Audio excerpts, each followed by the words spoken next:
Hello. Okay, டக்குன்னு எப்படி butter chicken பண்ணலான்னு பார்க்கலாம். நான் வந்து 2 ஆனியன் 3 தக்காளி எடுத்திருக்கேன், 4 பல்லு பூண்டு, அப்புறம் வந்து கொஞ்சம் கார்லிக் எடுத்திருக்கேன். எப்போயுமே வந்து பட்டர் கூட வந்து கொஞ்சம் வந்து ரீஃபைண்ட் ஆயில் போட்டுக்கோங்க.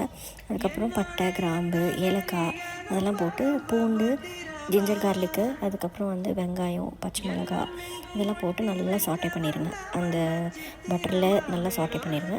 அதுக்கப்புறம் 3 தக்காளியை நல்லா போட்டுட்டு, அதுக்கப்புறம் ஜிஞ்சர் கார்லிக் பேஸ்ட் கொஞ்சம் போட்டுட்டு நல்லா சாட்டே பண்ணுங்கள். அப்புறம் ஊற வச்சிடணும் நம்ம முந்திரி வந்து ஒரு 4-5 அதை போட்டு நல்லா வந்து அதை நல்லா ஸ்மாஷ் ஆகிறதுக்கு விட்டுருங்க. அதுக்கப்புறம் இதை நல்லா ஆற வச்சு மிக்சியில் அரைச்சி வச்சுக்கோங்க.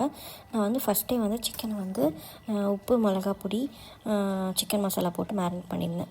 அந்த மேரினேட் பண்ணதையும் பட்டர் கூட நல்லா வேக விட்டுருங்க. அதுக்கப்புறம் மசாலாவை நல்லா அரைச்சி ஊற்றி தண்ணி எவ்வளோ வேணுமோ உங்கள் கன்சிஸ்டன்சிக்கு ஊற்றிட்டு நல்லா அதை மூடி வச்சுருங்க.